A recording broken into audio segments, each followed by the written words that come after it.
Salut Violette, merci de ce temps que tu accordes à Finisher Triathlon. Vraiment, le but de ces portraits, c'est de découvrir le chemin et le profil de plein de sportifs, plein de triathlètes différents, des problèmes qu'on peut rencontrer, des grandes réussites, des finish lines qu'on découvre. Vraiment, le but, c'est de voir le plus de profils possible et de connaître ton expérience. Donc, je te laisse te présenter. Qu'est-ce que tu fais dans la vie? Quel sportif es-tu? Quel sport viens-tu? Et que fais-tu simplement? Qui es-tu?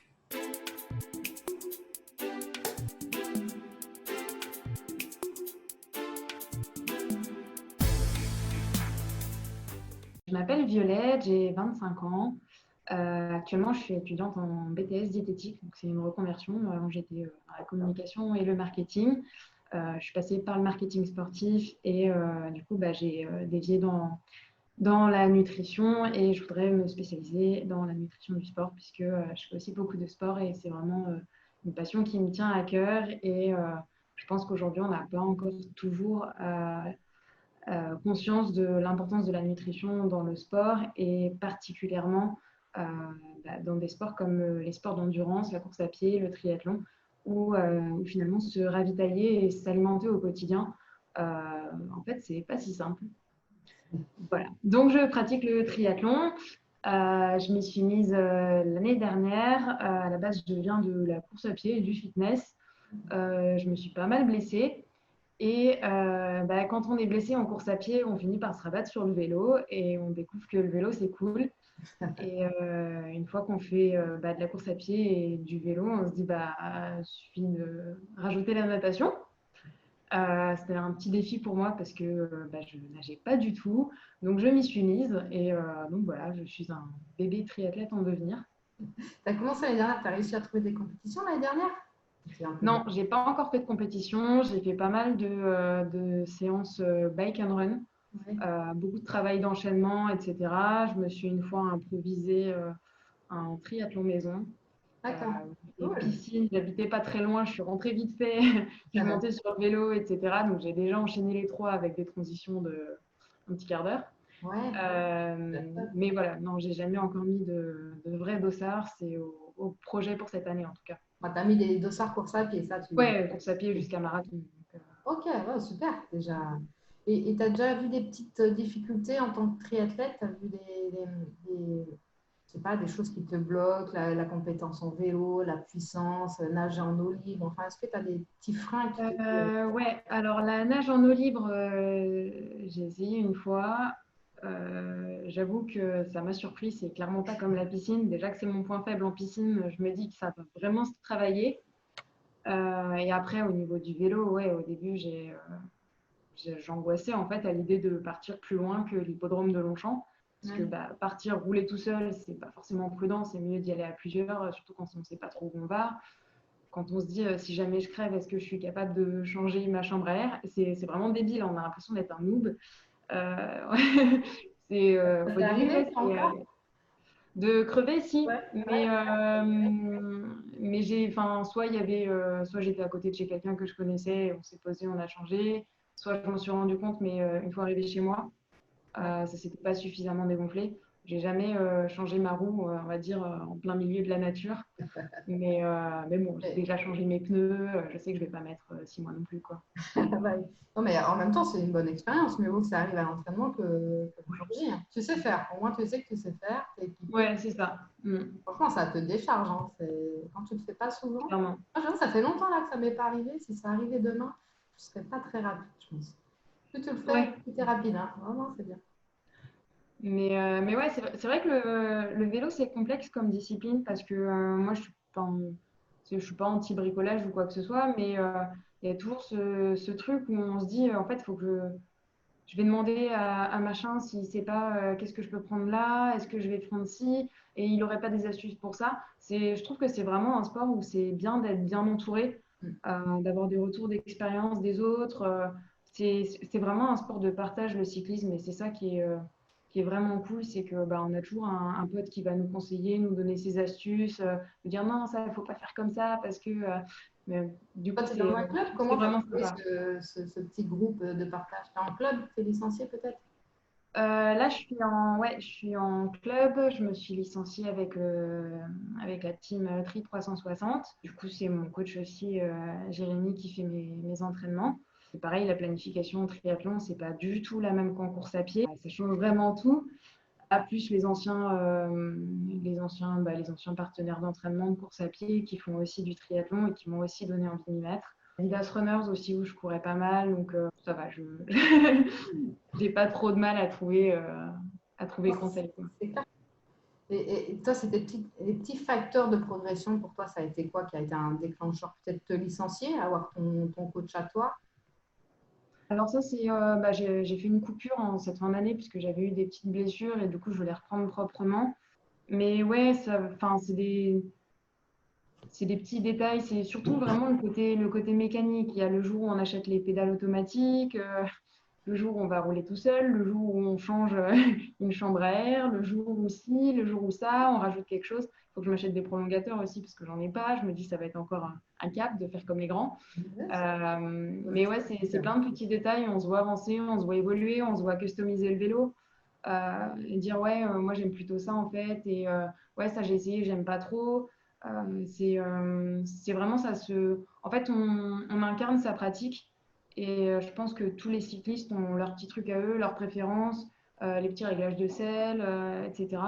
Et c'est des choses qui font qu'on passe d'un programme d'entraînement simple, basique, avec un vélo basique, à quelque chose qui se personnalise vraiment. Et je trouve que c'est vraiment ça qui est intéressant. Non, tu as vite pris le pli, hein. En un an, tu es déjà à customiser ton vélo et lui ajouter pas mal d'accessoires. Non, c'est bien. Ça va vite. Et tu prépares quoi en ce moment? Tu t'entraînes combien de temps pour préparer quel jour d'épreuves si elles ont lieu, bien sûr? Alors normalement, j'aimerais bien faire un triathlon en mai. Donc je pense que je partirais plutôt sur un format S. Euh, Pas parce que je suis fan du sprint, mais parce que je me dis au moins c'est pas trop risqué. C'est un peu comme en course à pied, on commence par un 10 km avant de faire un marathon. Donc l'idée, c'est de se familiariser avec l'univers de la course qui est un peu différent de la course à pied, avec les transitions, etc. Voir comment on se sent vraiment sur le passage voilà, des différentes épreuves. Donc d'y aller tranquille et puis ensuite on rallongera. Et donc en ce moment, on va dire que le triathlon à proprement parler, ça me prend 7 heures par semaine à peu près. Et ensuite, j'essaye de faire 3 séances de musculation en plus. Ah Parce oui. que j'ai eu pas mal de déséquilibres musculaires qui m'ont collé des sales blessures, des crampes, etc. Donc j'ai tout un travail de fond pour équilibrer tout ça. Et donc ouais, ça me prend pas mal de temps aussi. Non, c'est top. J'entends rarement des triathlètes qui s'entraînent autant en renforcement. C'est bien. Ouais, bah après j'ai la chance d'aimer la muscu puisque j'en faisais beaucoup avant d'être passée complètement en course à pied. Et je regrette d'avoir délaissé la muscu parce que effectivement, en prévention des blessures, C'est top. c'est Ça a vraiment essentiel. Ouais. aidé de ne pas se blesser, hein, mais souvent, on préfère aller rouler ou aller courir 1 heure que faire 1 heure de muscu, alors que ça pourrait éloigner les blessures, c'est clair. Mm. Après, je trouve que le renforcement musculaire tel qu'il est présenté aux coureurs ou aux triathlètes, il est rarement fun. Souvent, c'est au poids de corps, c'est faire des pompes et des tractions. Et je connais pas beaucoup de gens qui aiment faire des pompes, du traction, du gainage dans leur chambre.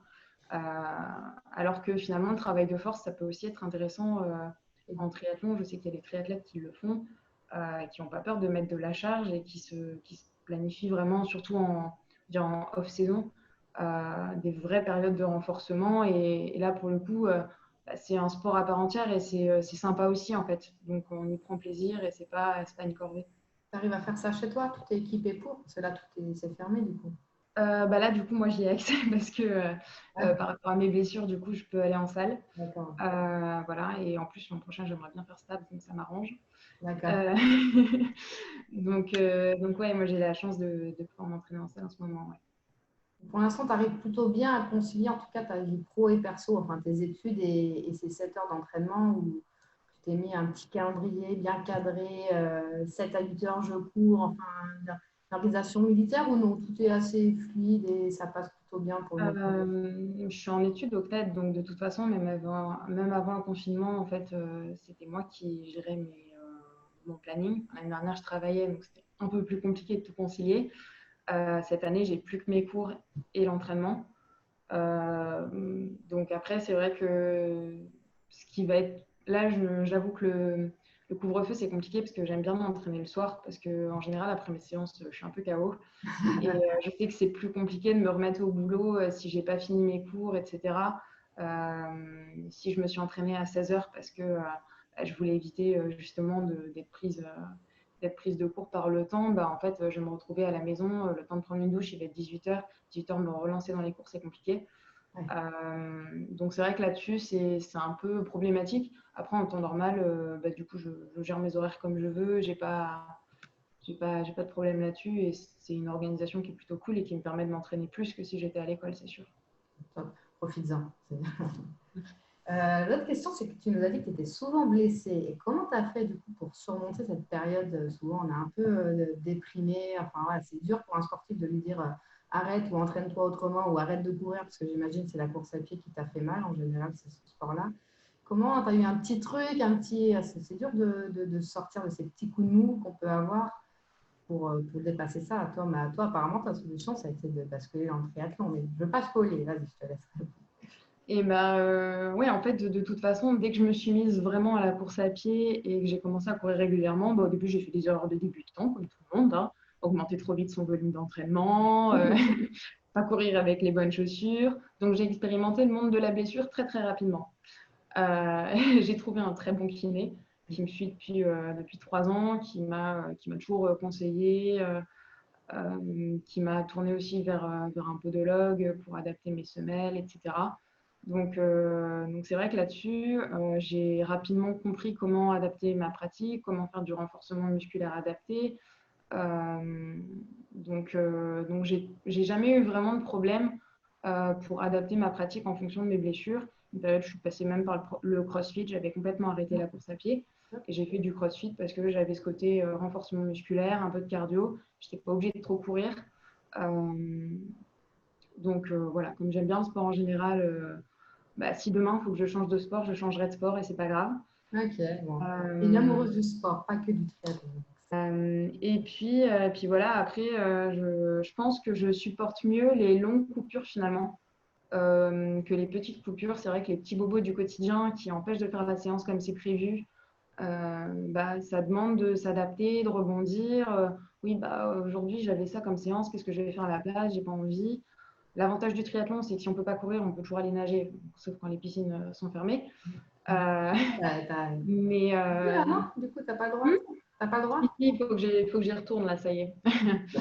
Mais ouais, enfin, le triathlon, on peut rebondir, mais c'est toujours déstabilisant. Ça fait jamais plaisir. On ne peut pas respecter sa programmation. On se dit, ouais, mais du coup, je vais pas progresser comme prévu. Après, sur les longues coupures, j'ai moins ce problème-là, en fait, parce que je me trouve rapidement d'autres occupations. Le sport, c'est pas une dépendance.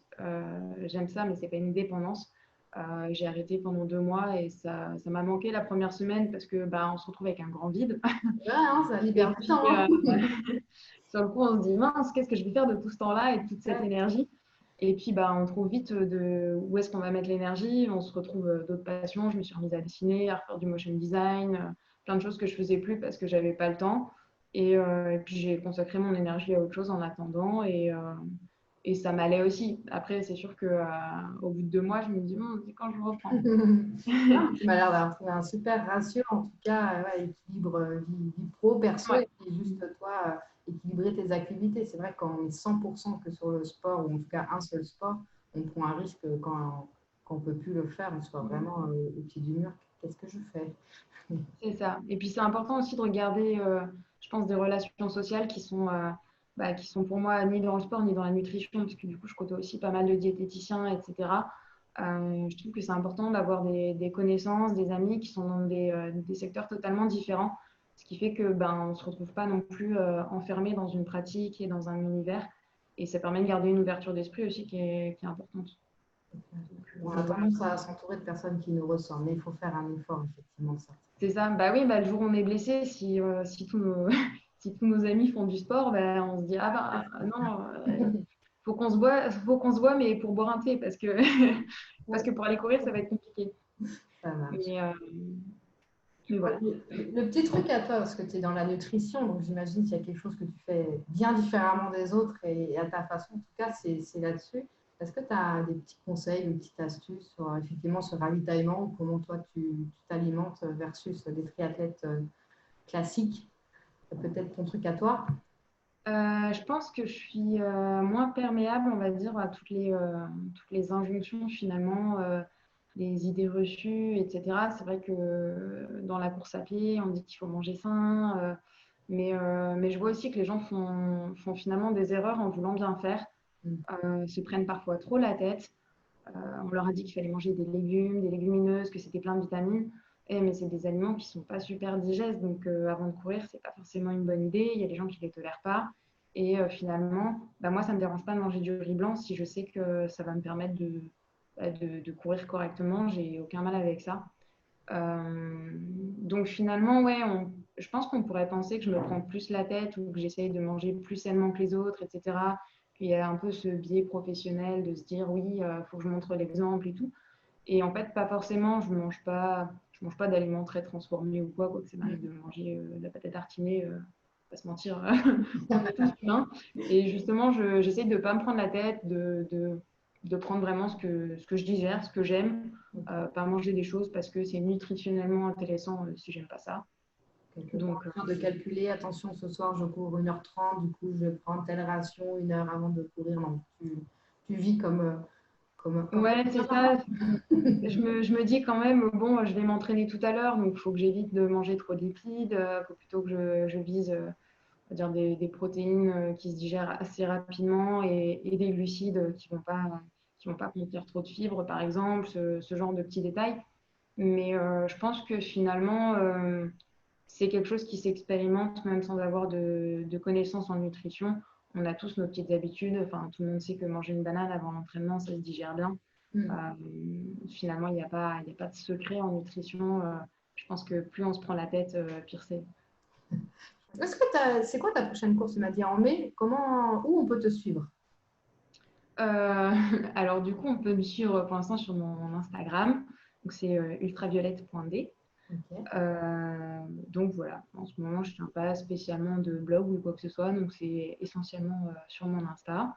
Je publie aussi quelques posts en nutrition, justement, pour ceux que ça peut intéresser, pour Ah, déjà. j'ai vu ton Insta, il donne faim, oui. Il ne faut pas y aller à n'importe quelle heure parce que tu mets beaucoup de photos et ça donne très envie.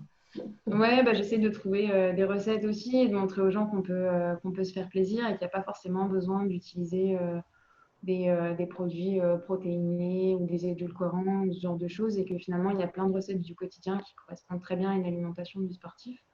Donc, si ça peut donner des idées de recettes, tant mieux. Après, effectivement, oui, ça donne faim aussi.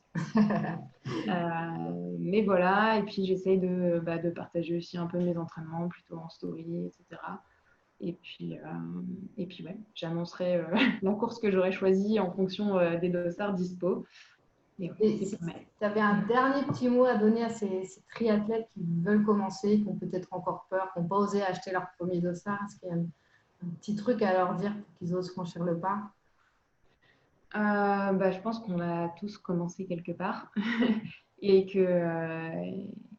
et qu'en fait, faut pas se mettre de pression, il faut le faire parce que c'est quelque chose qui est fun et que bah, en fait, il peut pas se passer grand-chose. Et l'avantage enfin, c'est que le sport, c'est un milieu où les gens sont globalement solidaires et qu'il y aura toujours quelqu'un pour les aider et toujours quelqu'un pour leur donner des conseils.